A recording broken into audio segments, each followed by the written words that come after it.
Hola, Dios les bendiga. El libro de Génesis detalla el principio de la creación, incluyendo en el mismo un ordenamiento productivo de la tierra y sus habitantes. El ecologismo, bien entendido, es el tema de nuestro estudio del día. Todo en la tierra seguiría su curso establecido, cumpliendo con un proceso perfectamente diseñado por Dios, quien puso como su representante en la tierra para que tuviese dominio, gobernando con sabiduría su creación, al único que hizo según su imagen y semejanza. El ser humano es el encargado de sojuzgar la tierra. Génesis capítulo 1, versículo 28 dice: Y los bendijo Dios y les dijo: Fructificad y multiplicaos, llenad la tierra y sojuzgadla, y señoread en los peces del mar, en las aves de los cielos y en toda bestia que se mueve sobre la faz de la tierra. Durante la creación, Dios contempló cada cosa que había hecho y exclamó que era bueno. Después de crear al hombre, dijo además: No es bueno que el hombre esté solo, le haré ayuda idónea. Génesis 2, versículo 18. Es decir, cuando Dios menciona la necesidad que tiene el hombre de una compañía, ya había creado a los animales y toda vegetación, pero el hombre seguía solo. Este versículo resalta la necesidad que tiene el hombre de una compañera, de una ayuda idónea, quedando establecido además la posición del ser humano por encima de las otras especies. Nunca la naturaleza vegetal o animal estarán por encima ni a la par del hombre, ni serán tampoco su compañía idónea. Una correcta administración de los recursos que Dios ha provisto para nosotros excluye por completo la sobreexplotación destructiva de los recursos naturales, contaminación de los mares, matanza animal indiscriminada, devastaciones forestales, modificaciones genéticas en plantas y animales. Todo esto forma parte de una tiranía humana sobre la creación, que va totalmente en contra del equilibrio natural en la reproducción continua de plantas y animales y en el cuidado de la tierra que Dios estableció. Ahora bien, los ambientalistas radicales, desde una perspectiva idólatra, promueven el ecocentrismo, dirigido a la conservación de la flora y fauna, pero desde una perspectiva superior a la del mismo hombre. Muchas personas sienten más compasión por los animales que por los seres humanos. Familias enteras dedicando su tiempo y su dinero, ayudando a sus mascotas, teniendo a su alrededor a personas con grandes necesidades, sin darse cuenta de que se encuentran sumergidos en una idolatría. Tenemos la responsabilidad de cuidar con sensatez todos los maravillosos recursos que Dios nos ha dado, teniendo mucho cuidado de no convertir este ejercicio en una religión pagana que termine destruyéndonos. A continuación, hemos preparado un importante estudio sobre este tema. Permanece con nosotros y al final recuerda compartir este programa.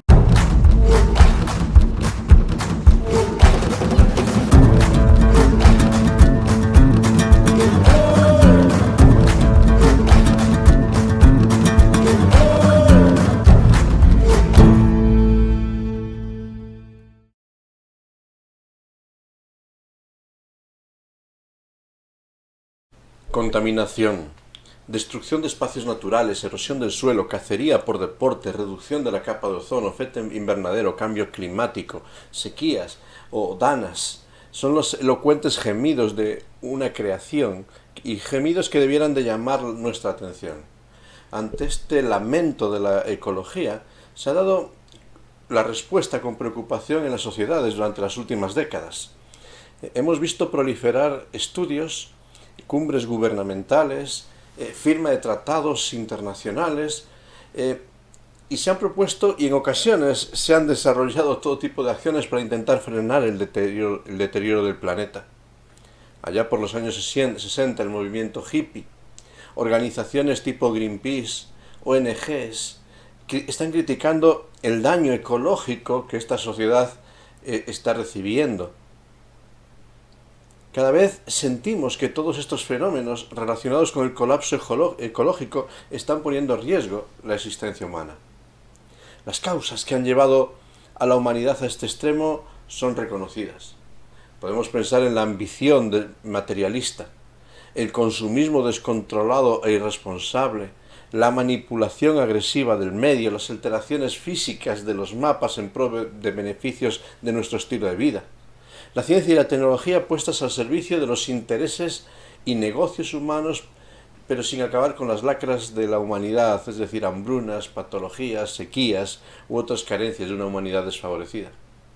Ante estas realidades, hay voces que se han levantado, pero ¿tiene algo que decirnos la Biblia? ¿El cristianismo tiene un mensaje que comunicar ante el problema ecológico en el que estamos inmersos? Hay voces que se alzan para decir que culpa de este problema es de la Biblia y su mensaje, como fuente de la tiranía humana sobre la naturaleza: sojuzgad, pisotead, exprimid. Pensamos que es el mensaje de la Biblia. Pero personalmente creo que estas afirmaciones surgen desde el desconocimiento del mensaje bíblico y desde la intención de vivir al margen de los valores de Dios. De una forma sencilla quiero en este tiempo invitarte a pensar en el mensaje de la Biblia en cuanto al papel que tiene el ser humano con la creación, el papel que como individuos debemos desempeñar en esta situación, en esta realidad que nos rodea. En varias ocasiones, el mensaje bíblico nos dice que Dios ha dado la tierra a los hijos de los hombres. Salmo 115, versículo 16, Génesis capítulo 2, versículo 15, Génesis capítulo 9, versículo 2. Un rabino y doctor en filosofía, llamado Fisher Slahem, afirma que desde la lingüística no existen términos bíblicos que denoten una condición de dueño con potestad absoluta, sino una adquisición en usufructo. Es decir, el mensaje bíblico nos está diciendo no que Dios nos dio para que explotemos la tierra, sino que Dios nos dio para que administremos la tierra. El ser humano es una criatura en medio de la creación, no el dueño de la misma, y como parte de esta creación recibe la responsabilidad de cuidar, de desarrollar y al final de rendir cuentas delante del Creador. En esta posición de usufructo, el ser humano recibe un encargo y una mayordomía que ejercer. En el relato de la creación leemos que Dios encarga a la humanidad, Génesis capítulo 1, versículo 28. Fructificad, multiplicaos, llenad la tierra, sojuzgadla, señoread. Génesis capítulo 2, versículo 15. Labradla y guardarla. Generalmente hemos entendido en muchas ocasiones que era un mandamiento para la procreación de la especie. Pero los vocablos hebreos son muy amplios en su significado. Fructificad y multiplicaos son términos que tienen con la connotación de aquello que llega a ser un producto final, maduro, útil y beneficioso. Es el llamado para hacer crecer aquello que has recibido, de tal forma que el producto sea lo mejor posible. Sed lo mejor, desarrollad todo este entorno que os he dado. Luego usa otro término, llenad la tierra. Ahora me pregunto, ¿llenad la tierra de qué? Y esta es una pregunta interesante. ¿Llenad la tierra de seres humanos? Poco después, el mismo libro de Génesis, en Génesis capítulo versículo 13, nos dice que Dios vio que la tierra estaba llena de violencia. En lugar de producir un buen fruto, de desarrollar la tierra en su mejor esplendor, la humanidad comenzó a llenarla de maldad. Sin embargo, el plan de Dios para la tierra era otro, y era que la tierra fuese lleno del conocimiento de la gloria de Dios. Dicen los profetas, Isaías capítulo 11, versículo 9, Habacuc capítulo 2, versículo 14. Fíjate, este concepto de llenar la tierra no solo tiene que ver con procreación, sino con el desempeño de una conducta del administrador para producir el fruto que redunde en gloria del Creador, en la gloria de Dios. Sin embargo, hay un cambio en los encargos que Dios da a la humanidad. Tras la caída, Dios juzga a aquella tierra llena de maldad por medio del diluvio. Tras este juicio, se va a producir lo que podríamos pensar como un reinicio de la creación, una puesta a cero, un reset. Y Dios vuelve a encargar a Noé, ahora, las nuevas directrices para la humanidad. Es curioso que cuando vamos a Génesis 9, vamos a encontrarnos las mismas palabras iniciales que recibieron Adán y Eva en el huerto. ¿Y qué recibieron Adán y Eva en el huerto? Aparte de fructificad, multiplicaos, llenad la tierra. Dios le dijo a Adán y Eva, sojuzgad y señoread. Estos dos términos hablan de ejerced autoridad perfecta sobre la creación. Ahora, recordemos que estamos antes de la caída. Antes de la caída todo era bueno en gran manera. Por tanto, estos términos y estas acciones de gobierno serían justas, buenas y redundarían en beneficio de la creación. Tras el diluvio, ya en una sociedad dañada por el pecado, Dios dice a Noé: después de fructificad, multiplicaos y llenad la tierra. Los mismos términos. Pero Génesis 9.2 dice: el temor y el miedo de vosotros estarán sobre lo creado. De ejercer una buena mayordomía, se pasa a utilizar términos que tienen que ver con el miedo. Términos que hablan de actos destructivos que generan consternación. ¿Sabes? El término que se traduce miedo es un término que se utiliza para definir esa tierra que está resquebrajada por la sequía. En hebreo es ese término para definir una término rota, quebrada, estropeada por el abuso. Son términos que nos anticipan el destrozo que el ser humano va a llevar a cabo sobre la creación. Los efectos del pecado van a dejarse notar en el trato que el ser humano tiene con el resto del sistema ecológico en el que vive. Ante este panorama amenazador, Dios determina por medio de sus leyes una marcada preocupación por todo lo creado, una preocupación por el sistema ecológico. Leyes como la del descanso, el día de reposo, no eran solo por el ser humano, sino que también se establecían para todos los animales de labor en la casa. Ni las bestias debían de trabajar en ese tiempo, debían de ser forzadas a la productividad. Las leyes del año de jubileo, cada 50 años, afirmaban que la tierra era posesión de Dios, no del ser humano, y tenía que confrontarse con la realidad de que era un siervo, constantemente debía de restituir las tierras a su origen. Las leyes que prohibían cultivos intensivos, estimulaban la rotación o barbecho, prohibían manipulaciones por medio de injertos, mezclas de semillas o animales, se prohibía al ser humano jugar con la creación para evitar los efectos nocivos sobre la misma. Leemos Levítico 19:19. Leyes que protegían a las crías, animales y el abuso de los animales. Es cierto que la ley permitía la alimentación por medio de animales, y esto implicaba su muerte, pero siempre debía ser una muerte sin tortura, no por placer. Se prohibía el comer animales vivos, se prohibía la caza deportiva, etcétera, etcétera, etcétera. Dios vela por la santidad de todo lo que Él mismo ha creado. La destrucción del medio ambiente, la explotación abusiva de los recursos de la creación en pos de intereses materialistas, está condenada absolutamente por Dios. Se establece en la ley un equilibrio delicado en el provecho de la naturaleza, condenando los abusos del egocentrismo explotador, pero también se condena en la ley ese nuevo paganismo naturalista, ese paganismo que ha convertido a la criatura en algo que adorar. Porque al final hay dos extremos que la creación o que la ley nos está advirtiendo: sacralizar el ego o sacralizar la naturaleza, pasando de un culto al otro, del culto al yo, el ser humano como Dios, al culto a la madre tierra, como el nuevo Dios. Las demandas bíblicas nos advierten del peligro de la destrucción del medio ambiente, pero también nos advierten de este ecologismo que crea del propio ecologismo una religión pagana. Por tanto, tenemos que evitar no solo la destrucción del medio ambiente, sino también la destrucción del valor espiritual del ser humano. Dos extremos que evitar. Ante todas estas realidades, es apremiante que hacemos una voz de un punto de equilibrio ante el abuso destructivo del medio y la veneración del mismo. Esa voz de equilibrio surge de la Escritura. Y me gustaría plantear 3 preguntas e intentar dar sencillas respuestas a las mismas en este tiempo. Ahora, la primera pregunta es: ¿qué debemos creer entonces como cristianos en cuanto a la ecología? Básicamente, de forma sencilla, debemos creer que todo le pertenece a Dios.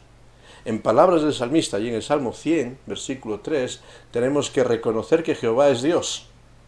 Nosotros, criaturas, Dios es el que nos hizo, no nosotros a nosotros mismos. Por tanto, somos pueblo suyo y ovejas de su prado.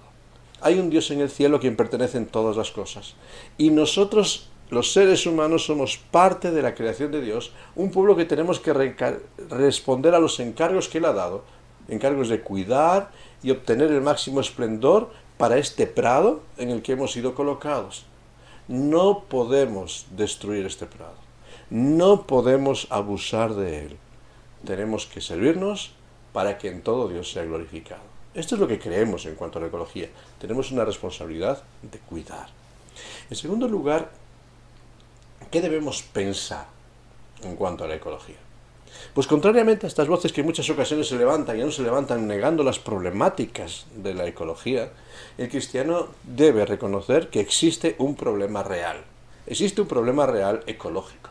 El apóstol Pablo, allí en Romanos 8:22, nos habla de una creación que gime con dolores de parto. Ahora, ¿cuál es el problema que hace que esta generación gima y sufra? ¿Las sequías? ¿El deshielo? ¿La capa de ozono? No, el problema es mucho profundo. Estos son solo los gemidos y los síntomas del problema. El problema es el pecado que ha tomado el control de la historia humana y de la creación. Cuando el ser humano quiebra los designios de Dios, solo acarrea sufrimiento para su vida y para su entorno. Es el ser humano egoísta quien explota los recursos, que seca los acuíferos, que incendia bosques, que contamina sin escrúpulos, que consume sin valorar las consecuencias de sus acciones. Pensamos, por lo tanto, como cristianos, que la solución para el problema ecológico tan grave que sufre nuestro entorno no comenzará mientras esta humanidad no reconozca su pecado y su responsabilidad delante de Dios el Creador. Hace más de 60 años de este despertar verde, cumbres mundiales por el clima, voceros denunciando masacres ecológicas, y aún con leves avances el proceso de caos no se ha frenado, sino que avanza inexorable. Deshielo de glaciares y polos, suba constante de las temperaturas del mar y de la atmósfera, desarrollo de efectos climáticos de lo más adversos. Todo continúa inexorable hacia la destrucción, porque al final los intereses capitalistas imperan sobre la urgencia. Las comodidades adquiridas se anteponen a tomar medidas drásticas en el entorno. El pecado, salirse de los patrones de Dios, continúa dominando el mundo y lastrando nuestro futuro. Pensamos que hay un problema, y el problema se llama pecado. Y frente a esta realidad, frente a la realidad de un problema que hay en nuestro entorno, ¿qué debemos hacer? Básicamente, 4 tareas muy sencillas. En primer lugar, necesitamos urgentemente recuperar una conciencia que hemos perdido y en los últimos años mucho más. Recuperar la conciencia de quiénes somos en medio de la creación. Somos criaturas de Dios, pero somos criaturas con dignidad, hechos a imagen y semejanza de Dios, puestos como representantes y mayordomos en esta casa común que es la creación. Debemos recuperar la conciencia de mayordomía ecológica sobre nuestro entorno y, por ende, recuperar la conciencia de que animales y vegetales no son iguales a nosotros. Perros y gatos no son nuestros hijos, por más que los querramos. Esto no implica que no valgan nada, que la creación no tenga valor. No son seres humanos, pero sí están llenos de un valor intrínseco. Sí tenemos la responsabilidad de cuidarlos y protegerlos. Cuando Adán recibe el encargo de nombrar a los animales, nos vamos a confrontar con una realidad que no podemos acallar. Dice el texto bíblico allí en Génesis capítulo 2, versículo 20, «Mas para Adán no se halló ayuda idónea para él». En medio de todo el mundo animal, con toda la belleza, con toda la variedad, con toda la utilidad, no existía la ayuda idónea. La ayuda para la humanidad no está en el reino animal. Este término de idónea es ayuda de su mismo género, de su misma especie, de su misma dignidad. A veces, un mundo que ha perdido el norte ve en sus mascotas sus mejores amigos, aquellos que les entienden, que no les generan conflictos, etc. Pero el plan de Dios nos revela que tenemos que cuidar de la creación, pero esta nunca debe suplir nuestras necesidades de comunidad más profundas, y estas necesidades solamente se encuentran en el ser humano. Solo en la medida que recuperemos nuestra dignidad, nuestro valor, podremos recuperar nuestra responsabilidad y poder construir una ecología sana, en un mundo sano. En segundo lugar, después de recuperar nuestra conciencia e identidad de dignidad, debemos trabajar por el cuidado medioambiental. Si creemos en la redención final de todas las cosas, como nos dice la Escritura, este pensamiento de que al final incluso esta creación que gime será redimida y liberada de la corrupción, esta escatología debiera de ser la base de nuestra ética. Lo que esperamos que Dios hará en el futuro debiera de afectar nuestra vida ahora, y si Dios va a redimir y restaurar estas cosas, nosotros debemos de trabajar por cuidarlo y darle la mejor forma, y debiera determinar nuestros objetivos con la finalidad de realizar cambios en nuestro estilo de vida y en nuestro presente. Cuidar la creación es una oportunidad profética como cristianos para transmitir la preocupación de Dios por nuestro entorno, porque nos lleva a ejercitar la compasión, la armonía social, la justicia que son propias de Dios. La naturaleza es mucho más que esa prueba de la existencia de Dios. Es lo que Dios nos ha dado para que lo desarrollemos. Debemos de trabajar por la sanidad de la tierra, aquí y ahora, en este tiempo. En tercer lugar, debemos recuperar nuestra imagen, nuestra identidad, nuestra dignidad, trabajar por el cuidado del medio ambiente, y por eso debemos de involucrarnos en las medidas sociales que están contribuyendo al cuidado del medio ambiente. Podemos y debemos elegir formas sostenibles de energía. Debemos desconectar aparatos que son innecesarios. Debemos adquirir comida, ropa, bienes, servicios que sean sostenibles con el medio ambiente. Debemos involucrarnos en el reciclaje de todas las cosas que podamos. Debemos involucrarnos en la reducción de emisiones. Debemos evitar el consumismo compulsivo. Debemos comprometernos con un estilo de vida frugal, poniendo el acento en el compartir y en el disfrutar más que en el derrochar. Debemos involucrarnos en las medidas que están a nuestro alcance e imaginar mayores medidas para poner nuestro granito de arena en el cuidado del medio ambiente. Esto no es responsabilidad solo de las grandes potencias, es responsabilidad de cada uno de nosotros, y si cada uno ponemos nuestro granito, el granito se hace granero, como decimos. Y en cuarto lugar, debemos recuperar nuestra dignidad, debemos de trabajar, debemos involucrarnos en el cuidado del medio ambiente. Y en cuarto lugar, debemos entender que trabajar por la ecología no es otra cosa que trabajar por la justicia. Necesitamos entender que gran parte de los problemas que afectan al medio ambiente, contaminación, deforestación, extinción de especies, no son más que el resultado de malas prácticas no de individuos comunes, sino de grandes empresas que sin escrúpulos se sienten dueños de la tierra y quieren explotar para ofrecernos un estilo de vida y unas comodidades a las que no queremos renunciar. Fíjate, el problema es un problema a gran escala, del que yo también formo parte. ¿Sabes? La Biblia, aunque defiende la propiedad, también nos dice que esta propiedad sobre el medio está limitada por Dios mismo. Dice Levítico 25:23, la tierra no se venderá a perpetuidad, no la poseerás a perpetuidad, porque la tierra es de Dios.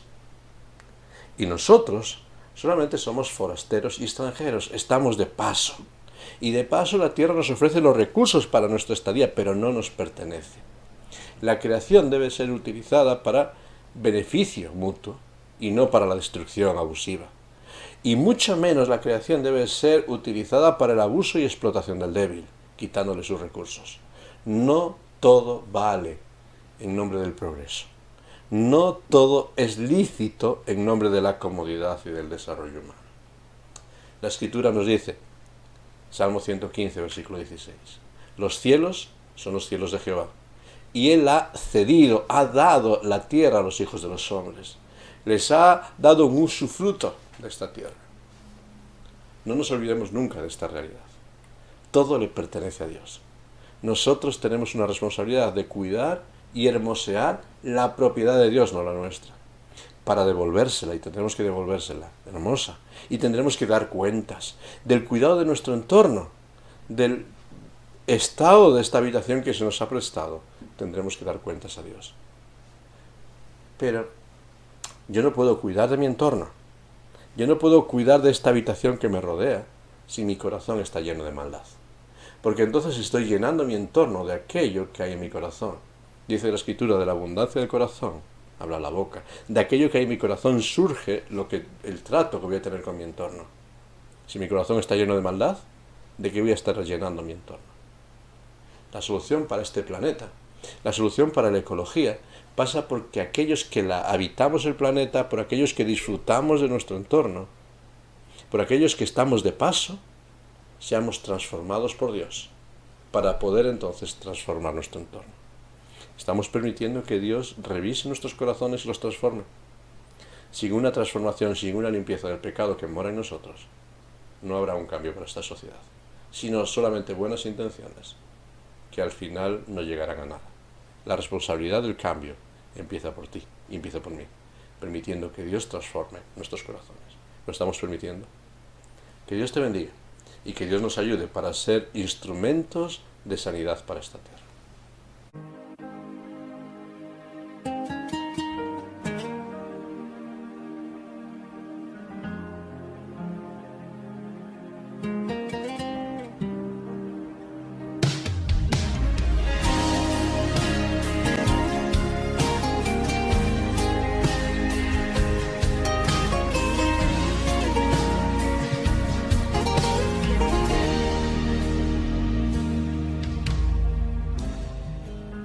Dios sabe lo que hace.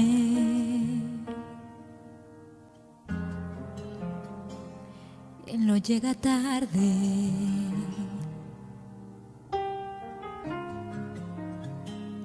Él no se equivoca. Él está en control.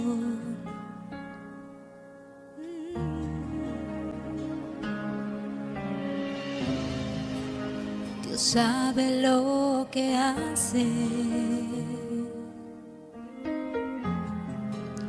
Aún en lo inexplicable, Él es incuestionable. Cuando algo en ti determinó, Dios sabe lo que hace. Él conoce los tiempos, no pierdas la esperanza. Él está en control, Dios sabe lo que hace. Aunque tú no comprendas, Él es tu fortaleza.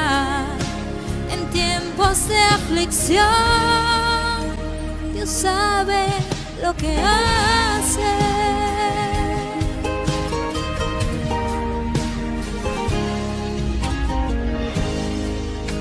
Dios sabe lo que hace. Aun cuando algo nace, aun cuando algo muere, Él está en control.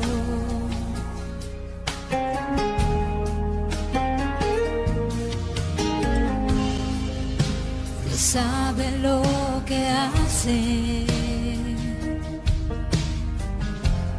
Cuando en la vida cambio sucede,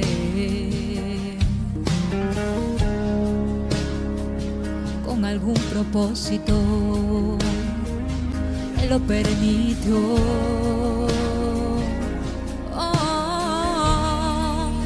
Dios sabe lo que hace. Él conoce los tiempos, no pierdas la esperanza. Él está en control. Dios sabe lo que hace. Aunque tú no comprendas, Él es tu fortaleza en tiempos de aflicción. Si esto es algo que yo tengo que pasar, nuevas fuerzas Él me dará. Aunque tiemble la tierra y se echen los montes a la mar, aunque yo no comprenda lo que tengo que pasar, no peleo, no cuestiono, no pregunto, porque Dios sabe lo que hace. Él conoce los tiempos, no pierdas la esperanza. Él está en control. Dios sabe lo que hace. Aunque tú no comprendas, Él es tu fortaleza en tiempo días de aflicción, Dios sabe lo que hace.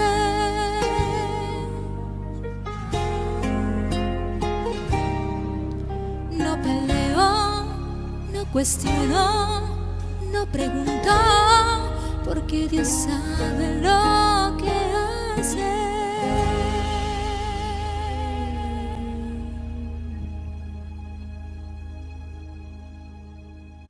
Estamos ante una situación práctica y necesaria en nuestro entorno, una situación que reclama con urgencia que tomemos medidas.